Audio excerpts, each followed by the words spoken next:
Hello বন্ধুরা, welcome back to a new video vocabulary series, যেখানে ভোকাবুলারির পাশে আমরা সেন্টেন্স মেকিং শিখি। এক একটা ভোকাবুলারি ধরে অনেকগুলো এক্সাম্পলের সাথে আমরা শিখবো, যাতে করে ভোকাবুলারি গুলো মাথায় থাকে।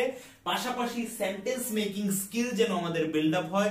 সেন্টেন্স কিভাবে তৈরি করতে হয়, এক একটা ভোকাবুলারি দিয়ে যখন সেন্টেন্স তৈরি করব, অনেক সেন্টেন্স তৈরি করার প্র্যাকটিস করব, তখন ভোকাবুলারি গুলো সরিয়ে দিয়ে যে কোনো ওয়ার্ড দিয়ে এরকম ধরনের সেন্টেন্স আমরা বানাতে পারবো। তো আজকের ভিডিওতে আমরা আবার মেইন 5টা ভোকাবুলারি শিখবো, এর পাশাপাশি অনেক ধরনের সাইড ওয়ার্ড শিখবো সেন্টেন্স বানানোর সময়। প্রথম ভোকাবুলারি হচ্ছে আমাদের ক্যাম্পিং।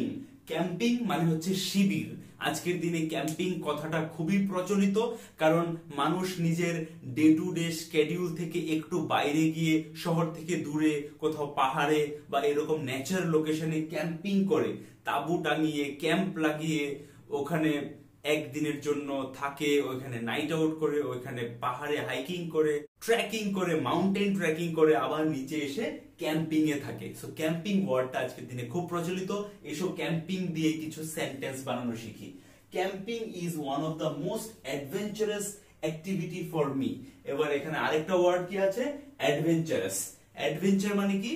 অ্যাডভেঞ্চার মানে এরকম কোন কাজ যেটার মধ্যে ঝুঁকি আছে, যেটার মধ্যে দুঃসাহসিকতা থাকতে পারে, যেটার মধ্যে জোশ থাকতে পারে, যেটার মধ্যে আনসার্টেনিটি থাকতে পারে, সেই সমস্ত ধরনের অ্যাক্টিভিটি গুলোকে অ্যাডভেঞ্চারাস অ্যাক্টিভিটি বলা হয়। So camping is one of the most adventurous activities হয়ে যাবে যখন ওয়ান অফ দা থাকে যে কোনো জায়গাতে, মানে অনেকগুলোর মধ্যে একটা, তখন যে মেইন জিনিসগুলোর কথা বলা হচ্ছে, কোন জিনিসের অনেকগুলোর মধ্যে একটা, সেটা প্লুরালে হয়ে যায়। So camping is one of the most adventurous activities for me. আমার জন্য ক্যাম্পিং হচ্ছে একটা সবচেয়ে, মানে অনেক যত ধরনের অ্যাডভেঞ্চারাস অ্যাক্টিভিটিস আছে, দুঃসাহসিক ঝুঁকিপূর্ণ ক্রিয়া আছে, কাজ আছে, ওগুলোর মধ্যে একটা হচ্ছে ক্যাম্পিং আমার জন্য। Next sentence, I used to do lot of campings in my college days. এবার আমি তোমাদেরকে বলেছিলাম পাস্টের, অতীতকালের যে কোনো ধরনের অভ্যাস যখন আমি বলি তখন আমি ইউজড টু ব্যবহার করি। অনেকে আমাকে কমেন্টে ইউজ টু বলে লিখেছো, ইউএসইটিও, ইউজ টু, এটা নয়, ইউজড টু। ওকে, পাস্টের কোন ধরনের অ্যাক্টিভিটিকে যখন আমি বলতে চাই তখন ইউজ টু বলবে। I use to play football, আমি ফুটবল খেলতাম। I use to swim in the river, আমি নদীতে সাঁতার কাটতাম। I used to do lot of campings in my college days. আমি আমার কলেজ দিনে, মানে আমি আমার কলেজের দিনে অনেক ক্যাম্পিং করতাম। Next sentence, last year I went for winter cross camping at Anantagiri Hills. তোমাদের জন্য 25 মিনিটের একটা ছোট্ট মুভি বানিয়েছিলাম। পুরো ক্যাম্পিংটাকে আমরা ভিডিও শুট করেছিলাম, আর তোমাদের জন্য ওই সুদীপ পাল বলে যে চ্যানেলটা আছে ওখানে পাবলিশ করেছিলাম। And you guys had given lot of good response and I'm literally very excited about it. So last year, গত বছর 2018 তে weও বলতে পারি, কারণ me and my brother we both went for that camping. We went বলতে পারি, so we went for winter cross camping. Winter cross camping হচ্ছে সেই ক্যাম্পিংটা যারা অর্গানাইজ করিয়েছে, ওদের নাম ছিল winter cross. So winter cross camping at Ananthagiri hills. Ananthagiri হিলসে গত বছর আমরা ক্যাম্পিং করতে গিয়েছিলাম, উইন্টার ক্রস ক্যাম্পিং করতে। Next sentence, you should go for camping at least once a year. তোমাকে এট লিস্ট বছরে একবার ক্যাম্পিং করতে যাওয়া উচিত। তোমাকে বছরে এট লিস্ট একবার ক্যাম্পিং করতে যাওয়া উচিত। Next, camping on a remote hill is an outstanding experience. Remote মানে অনেক দূরবর্তী, দূরস্থিত, যেরকম আমরা টিভির রিমোট কেন বলি ওটাকে, ওটা হচ্ছে রিমোট কন্ট্রোলার। অ্যাকচুয়ালি ওই জিনিসটা হচ্ছে কন্ট্রোলার, কিন্তু যেহেতু এটা রিমোটলি, মানে দূর থেকে এটাকে, টিভিটাকে কন্ট্রোল করা যায়, এই জন্য এটাকে রিমোট কন্ট্রোল বলে, কিন্তু এটা কন্ট্রোলার থেকে নাম হয়ে গেছে রিমোট। সেই রিমোট কথাটাই এখন রিমোট কন্ট্রোলারের মেটাফর হিসাবে ব্যবহার হয়। মেটাফর কি, মানে একটা জিনিসকে ডাকতে ডাকতে ডাকতে ডাকতে একটা অন্য ধরনের নামই যখন আসল জিনিসটা নিয়ে নেয়, এটাকে আমরা মেটাফর বলি। যেরকম কোলগেট, বাজার থেকে একটা কোলগেট নিয়ে এসো। এবার টুথপেস্ট আর বলি না, মানে যে কোনো ব্র্যান্ডের টুথপেস্টই আনো, আমরা বলি যে কোলগেট আনতে হবে। সো কোলগেটটা টুথপেস্টের জায়গাটাকে, মানে টুথপেস্ট যে নামটা ছিল ওটাকে কোলগেট এসে রিপ্লেস করে দিয়েছে, মানে টুথপেস্ট না বলে আমরা কোলগেট বলি। সো এরকম ধরনের ওয়ার্ড বলে মেটাফর। মানে যেটা মেইন জিনিসটাকে সরিয়ে দিয়ে আরেকটা জিনিস ওর জায়গা নিয়ে নেয়। সো রিমোট হচ্ছে এরকম একটা word. So camping on a remote hill, একটা দূরবর্তী কোথাও পাহাড়ে ক্যাম্পিং করা ইজ অ্যান আউটস্ট্যান্ডিং এক্সপিরিয়েন্স, একটা দারুণ অনুভব। ঠিক আছে, you should do that, you should also try that. আমাদের নেক্সট সেন্টেন্স, আমাদের নেক্সট ওয়ার্ড হচ্ছে ক্যান্টনমেন্ট। ক্যান্টনমেন্ট মানে ছাউনি, যেটা একটা ফ্রেঞ্চ ওয়ার্ড, ক্যান্টন থেকে এসেছে। ক্যান্টন মানে হচ্ছে কর্নার বা অনেক সময় ডিস্ট্রিক্ট বোঝায়, মানে একটা জায়গা যেখানে সেনারা মানে আর্মি যখন একটা জায়গা থেকে আরেকটা জায়গায় যেত, তখন একটু অল্প সময় থেকে একটু বেশি দিনের জন্য থাকতে গেলে একটা জায়গাতে ছাউনি বানিয়ে দিত, তাবু টাবু লাগিয়ে ওইখানে খাওয়া দানা সবকিছু চলতো, ওই এরিয়াটাকে ক্যান্টনমেন্ট বলা হতো। কিন্তু যেই যেই দেশে শাসন করেছে ওরা, যেরকম ব্রিটিশরা আমাদের দেশে এসেছে, তো তখন ওরা ক্যান্টনমেন্ট গুলো একদম পার্মানেন্ট করে দিয়েছে। সো সেই রকম ক্যান্টনমেন্ট এরিয়া আজকের দিনেও আছে, দিল্লিতে আছে, কলকাতাতে আছে, everywhere it is there. So cantonment মানে ছাউনি। এবার এসব কিছু সেন্টেন্স বানাই ক্যান্টনমেন্ট দিয়ে। Agra cantonment is a very big area, মানে আগ্রার যে ক্যান্টনমেন্ট এরিয়াটা ওটা অনেক বড়। বলা হয় যে এশিয়ার মধ্যে সবচেয়ে বড় ক্যান্টনমেন্ট এরিয়া হচ্ছে আগ্রার cantonment area. Next, training center of Gwalior cantonment is very famous. Training center মানে গোয়ালিয়র ক্যান্টনমেন্টের যে ট্রেনিং সেন্টারটা ওইটা অনেক famous. Have you ever visited a cantonment area? এখানে দেখো আমরা এভার এর ব্যবহার করেছি। তোমাদের মধ্যে অনেকেই আমাকে জিজ্ঞেস করেছিলে এভার আর নেভার এর ব্যবহার বলার জন্য। সো এরকম করে যদি আমরা সেন্টেন্সের প্র্যাকটিস করি, সমস্ত ডাউট আস্তে আস্তে ক্লিয়ার হয়ে যাবে, কারণ এরকম ধরনের সেন্টেন্সে একটা একটা করে সমস্ত কিছুই আসতে থাকবে। সো এভার এর ইউজটা দেখো, have you ever visited a cantonment area? তুমি কি কখনো ক্যান্টনমেন্ট এরিয়া ঘুরেছো? তুমি কি কখনো একটা ক্যান্টনমেন্ট এরিয়া ঘুরেছো? সো এভার মানে হচ্ছে কখনো। আমি যদি বলি I never visited a cantonment area, আমি কখনো একটা ক্যান্টনমেন্ট এরিয়া ঘুরিনি। নেভার বলে দিলে নেগেটিভ সেন্সে হয়ে গেছে কখনো, আমি কখনো ঘুরিনি। Same, have you ever visited, তুমি কি কখনো ঘুরেছো? এটা পজিটিভ সেন্টেন্সে কোশ্চেন করার সময় আমরা ব্যবহার করি। So have you ever visited a cantonment area, তুমি কি কখনো একটা ক্যান্টনমেন্ট এরিয়া ঘুরেছো? আমাদের নেক্সট ওয়ার্ড হচ্ছে ক্যানিয়ন। ক্যানিয়ন মানে কি? গভীর খাদ, মানে অনেক বড় বড় পাহাড়, ঠিক পাহাড় না, এক ধরনের যেগুলো এরকম এরকম এরকম এরকম থাকে একটা জায়গায় একটা জায়গায়। সো অনেক বড় বড় খাদ থাকে, ওগুলোকে ক্যানিয়ন বলে। ক্যানিয়ন বললেই আমার মাথায় আসে একটা জায়গার নাম, সেটা হচ্ছে গ্র্যান্ড ক্যানিয়ন, যেখানে আমি যেতে চাই, ঘুরতে চাই, অ্যারিজোনা যেতে চাই, ক্যানিয়ন, গ্র্যান্ড ক্যানিয়ন দেখতে চাই। So the Grand Canyon is one of the most popular places in USA. USA তে একটা মোস্ট পপুলার প্লেস, মানে একটা খুব পপুলার জায়গা হচ্ছে গ্র্যান্ড ক্যানিয়ন। কেন? কারণ গ্র্যান্ড ক্যানিয়ন অনেক সৌন্দর্য, তোমরা ইন্টারনেটে সার্চ করে দেখতে পারো গ্র্যান্ড ক্যানিয়ন কত সৌন্দর্য। ওইটা 1900 মিটারস ডিপ ওই ক্যানিয়ন। এই যে ক্যানিয়নের ধারগুলো 1900 মিটার, 1900 মিটারস, মানে নিয়ার অ্যাবাউট 5000 6000 ফিট অব্দি ডিপ আছে। নেক্সট সেন্টেন্স দেখো, the sound of gunshot echoed across the canyon. Sound of gunshot মানে কেউ গুলি করেছে, সো গানশটের যে সাউন্ডটা ওইটা ইকোড মানে ইকো হচ্ছিল। So the sound of gunshot echoed across the canyon, একদম ক্যানিয়ন জুড়ে গানশটের সাউন্ডটা ইকো হচ্ছিল। Next sentence, the Grand Canyon in the USA is 1900 meters deep. যেটা বলছিলাম গ্র্যান্ড ক্যানিয়ন, আচ্ছা গ্র্যান্ড ক্যানিয়নের জিটা কেন বড় হাতের হয়েছে? কারণ এটা একটা জায়গার নাম গ্র্যান্ড ক্যানিয়ন। সো প্রথম অক্ষরটা বড় হাতের হবে। The Grand Canyon in the USA, USA Grand Canyon is 1900 meters deep, 1900 meter deep, এত বড় canyon. Next, their house was perched on the brink of a canyon। এখানে আবার দুটো ভোকাবুলারি চলে এসেছে।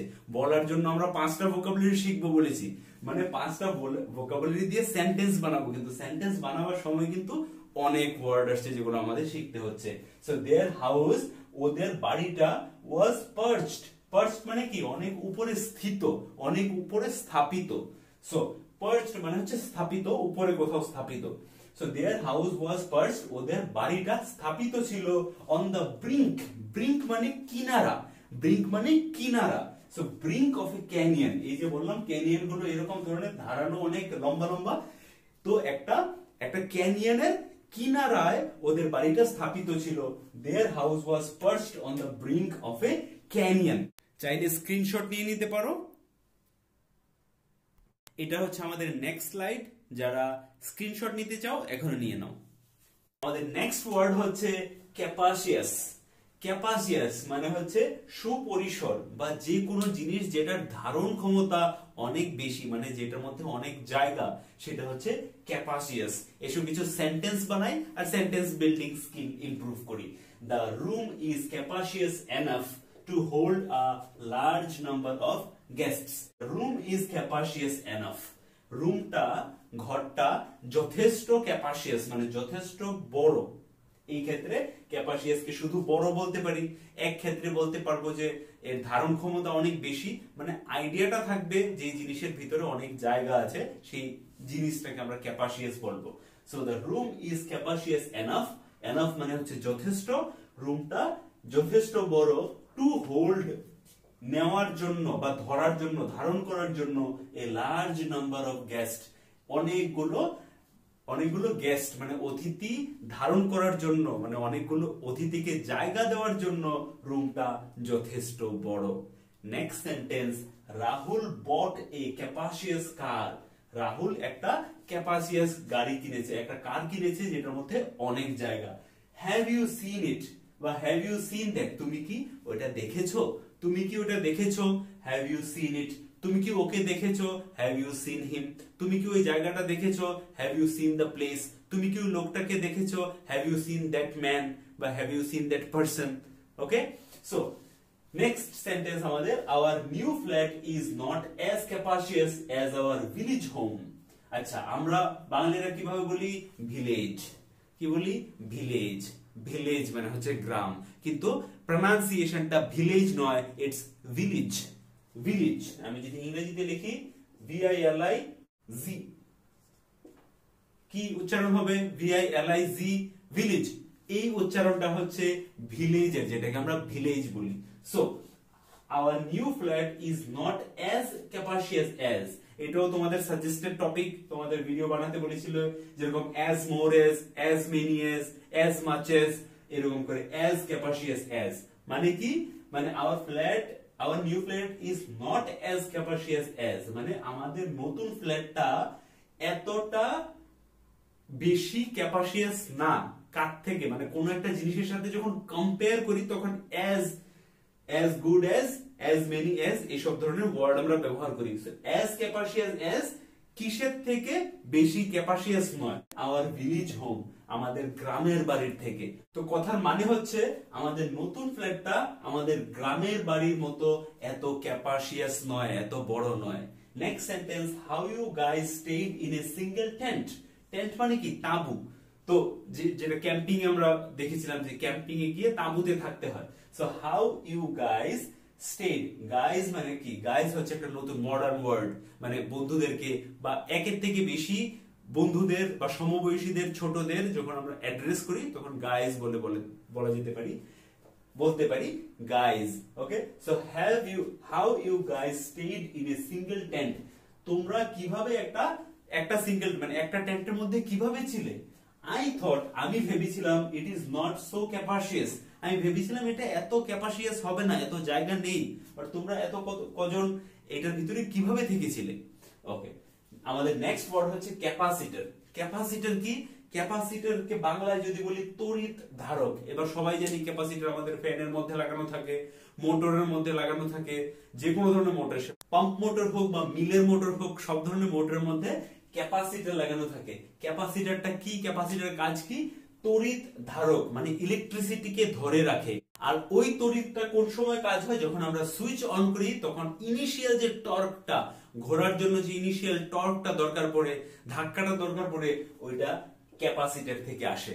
ঠিক আছে, সো এবার আমরা সেন্টেন্স তৈরি করি। আমাদের উদ্দেশ্য কিন্তু শুধু ক্যাপাসিটর শেখা নয়, আমাদের উদ্দেশ্য হচ্ছে সেন্টেন্স বানানো শেখা। ঠিক আছে, সো ক্যাপাসিটর হচ্ছে একটা ওয়ার্ড, এটা শিখে গেলাম, পাশাপাশি সেন্টেন্স বানানো শিখছি। The capacitor of the fan is not working properly. ফ্যানটার ক্যাপাসিটরটা, the capacitor of the fan মানে ফ্যানটার ক্যাপাসিটরটা ঠিকভাবে কাজ করছে না, not working properly. Next, I think the problem is in the capacitor. আমার মনে হচ্ছে প্রবলেমটা ক্যাপাসিটরটার মধ্যে, মানে ফ্যানটা ভালো করে ঘুরছে না, সুইচ দিলে গ করে আওয়াজ হয়ে থাকছে, মানে ইনিশিয়াল টর্কটা নিতে পারছে না। So I think the problem is in the capacitor. আমার মনে হয় প্রবলেমটা ক্যাপাসিটরে। If we change it the fan will work properly.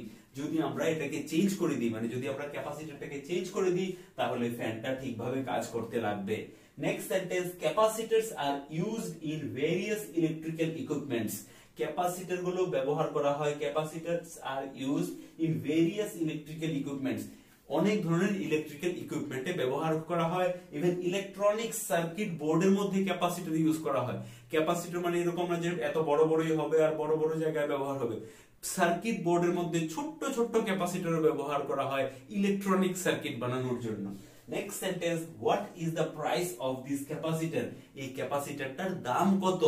What is the price of this capacitor. এবার এইসব ধরনের সেন্টেন্স শিখলে আমরা কি শিখছি? শুধুমাত্র ক্যাপাসিটরের দাম জিজ্ঞেস করা শিখছি না, আমরা বলতে পারি what is the price of this watermelon. এই তরমুজটার দাম কত? What is the price of potato. আলুর দাম কত? What is the price of this goat. এই ছাগলটার দাম কত? এরকম করে আমরা বিভিন্ন ধরনের সেন্টেন্স বিভিন্ন সিচুয়েশনে বানানো শিখে যাচ্ছি। I need a capacitor. আমার একটা ক্যাপাসিটর চাই। For my pump. আমার পাম্পটার জন্য, পাম্প মোটর, আমার পাম্প মোটরটার জন্য একটা ক্যাপাসিটর চাই। Could you tell me. আপনি কি বলতে পারেন the price of this capacitor. এই ক্যাপাসিটরটার দাম কত? Could you tell me the price of this chair. আপনি কি বলতে পারেন এই চেয়ারটার দাম কত?